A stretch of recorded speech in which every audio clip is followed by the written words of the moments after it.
All right, go ahead, fire away. Zach, what's the latest on Joe Burrow? It looks like he's going to need surgery. We're still working through all the details of that, what that timeline is going to look like. So that's really all the information I have today. You anticipate putting him on IR? I don't want to make any determination right now. We'll get through the week, get all the information we can, and then we'll go from there. Is the hope right now gathering second opinions? Is that what you're Yeah, I think that's all the process they're going through right now, timeline and all that kind of stuff. So not information I have today. What's your message to the team? That we're 2-0, and we've got a lot of good energy right now. There's a lot of things that we can clean up with our football team to be better going forward. We have not put our best foot forward yet, and so that's what's exciting is that we found a way to be 2-0 right now, and we still haven't even played our best football collectively. So the goal this week is find a way to go on the road and be 3-0, and I know our guys are chomping at the bit for that opportunity. Yeah, Joe does miss extended time. Can you, Jake, and a lot of the same faces draw from 2023? Does that help? Yeah, we have a ton of confidence in Jake, and so he proved that yesterday against what I think everyone's going to see as a really good football team. He's done in the past. He's played against this team we're about to play, so he's got experience there. And so again, the point that you turn to now is excited for Jake to go out there and play, and he's earned the right to be in the spotlight, and so guys will rally behind him, and we'll get Jake's best. Obviously, you're trying to prepare for Minnesota and do everything you do in the normal course load of a Monday after a game. But when you have something significant like this and there's so much to consider, what kind of a challenge is it for you and your staff?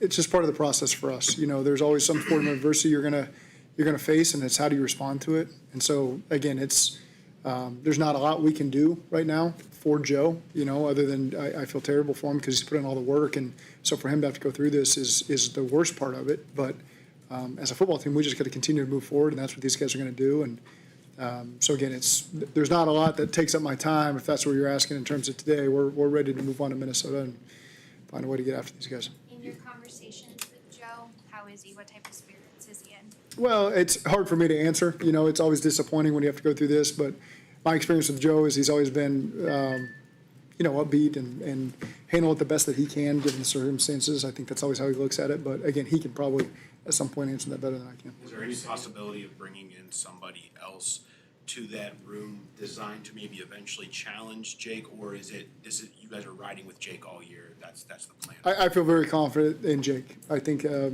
Jake has proven his caliber in this league, and that he can help us win football games and contend for all the things that we want to contend for. With that being said, we're always open to bringing in other people at this point. We got 2 quarterbacks sitting in this room, and so I'm sure we'll turn over a lot of rocks trying to find another guy. I didn't have any definitive timeline or anything like that, but is there still at least hope in the building that Joe could be back at some point? Yeah, I don't want to say anything that I can't fully answer right now. Shamar, doubtful for this week. He's got an ankle sprain. Again, we'll accumulate more information today, tomorrow as it goes, but doubtful for this week. Any other injuries that you picked up over the course? Not as of right now. Yep. Just confirm for us that it definitely is a turf toe. Yes. Yes. Do y'all have an idea of when that occurred? Was it on the play that on his last offensive snap? I just assumed that without getting into the details. I just assumed it was on that play. Zach, do you feel like when you think about this injury happening to Joe and another injury you guys are dealing with, that you have to organizationally start to rethink how you protect Joe and the way that you guys have gone about that? It's unfortunate that this happened. But again, that's part of football, and that's what's going to happen. Guys are in the pocket, guys are moving around. I don't know how a turf toe injury fully happens, how you got to get hit or stepped on. I know that potentially he could have been clean for 99% of the game, and the one play is where this happens. And so I get it. I understand where people are going to come from. It's going to be very attacking of us and our style of play. That's got us to a Super Bowl and an AFC championship and 2 division titles and won a lot of games for us. So we're always evaluating how we can protect our players and put them in the best position possible. So I take accountability for that. And if people want to blame me for putting them in a position, I'm fine taking that. But we'll continue to put the best plan forward to put Jake in a great position to go help us beat Minnesota. And you said that. What would you say to those people that look at the offensive line? I don't really worry about the outside noise. We are always working to be the best version of the Cincinnati Bengals and trying to put ourselves in the best position. The players have bought in, the coaches have bought in. We feel like we put ourselves in a great position here at 2-0 by beating two teams that are difficult teams to beat. And so that's all I can say. I can't answer to everybody. You're never going to please 100% of the people. Whatever I say will please some, not the others. And so I'm very accepting of that and embrace the role that we're in. You know, it's challenging, and we'll continue to find ways to be successful. Where's your confidence level in the offensive line right now? Very high. If people are looking at the offensive line as the number one reason in that thing, that was an all 11 people on the same page in that last game. So especially early on, there's some things that we got to correct at every position to be able to all be on the same page. It is as simple as that. And that's coaching, that's the receivers, that's the tight ends, that's the running backs, and that's the offensive line, and the quarterback all working in unison with each other. So again, it's the line always takes all the blame for it. I've got confidence in those guys, and we're going to continue to get their best going forward. So you don't think it was really on the line when you went back? It's not like a lot of people are looking at the line. Yeah, I can't control what a lot of people think. I don't know who a lot of people are. I think that we got to do a better job as an offense, protecting each other, and all getting on the same page with the protections. So again, it's just part of the challenge playing football in this league, and you're going to get tough looks, and we got a lot of tough looks in that game. I give a lot of credit to Jacksonville. They had a great plan. It was very challenging. I thought as the game went on, our guys did a great job. I think if you look at the last drive of the game, I think we went 10 for 10 for 92 yards, and Jake was not touched by a player we couldn't account for. And so when it mattered the most, those guys came together and gave Jake great protection. The two times he got hit, one was on scat protection, we can't block that guy.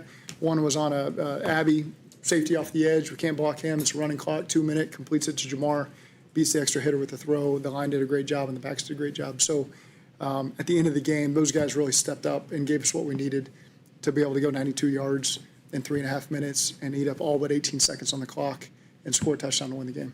Outside of the final drive that you just talked about, did you notice a difference in the performance of the oppensive line when Jake was in the game and opposed to Joe? No, I mean, there's corrections we make as the game goes with the running backs and the tight ends and the receivers and the linemen as a whole. So I think as the game goes, there's always this, okay, here's how they're going to play us. That was a challenging coordinator. He'd spent 1 year in Green Bay.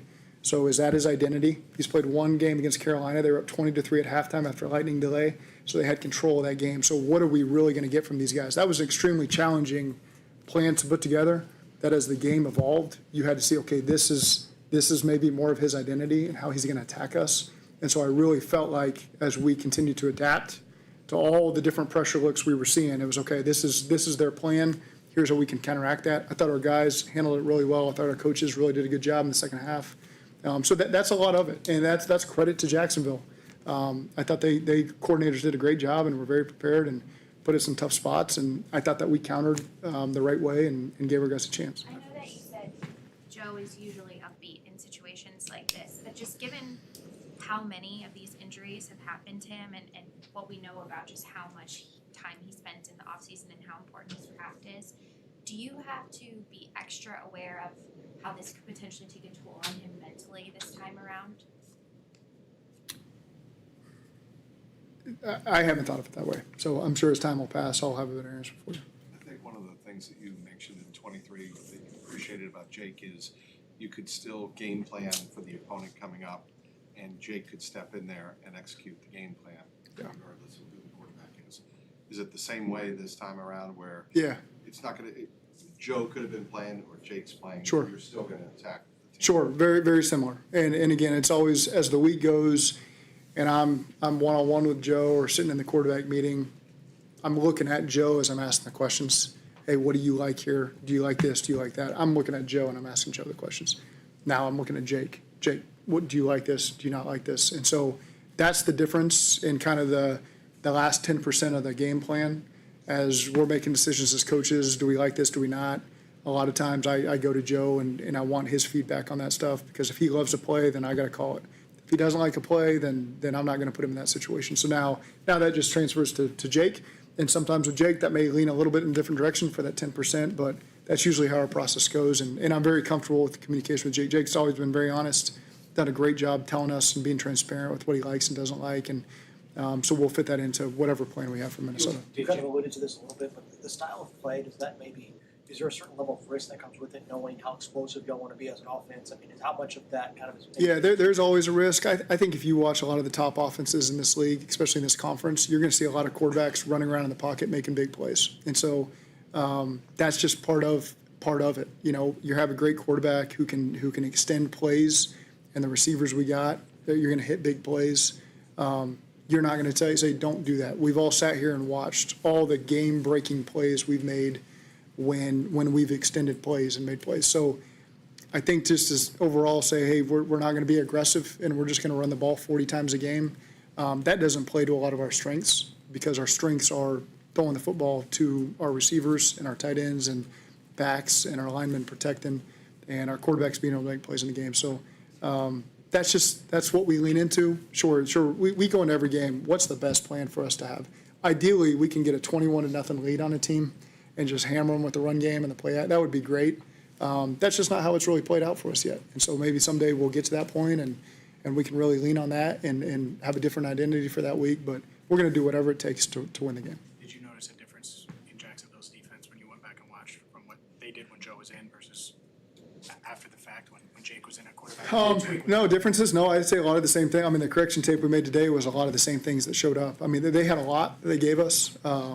There were a lot of difficult looks, a lot of challenging looks. I think that they've done a great job. I think they're going to challenge a lot of teams with that kind of stuff this year.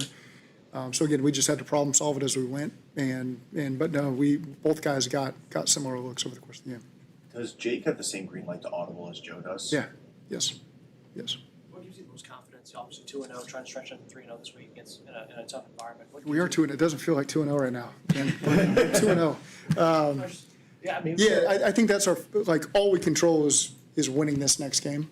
And so the energy and the confidence in our locker room right now is sky high. It's found a way to win 2 games by guys stepping up and making plays at the end of games. And so again, just sitting at home yesterday night, watching all these other teams play and watching the highlights, like every game, every team's got a couple flaws right now that they're trying to work through, and you're hopeful that you're finding a way to win early in the year, like we've done 2 weeks in a row now.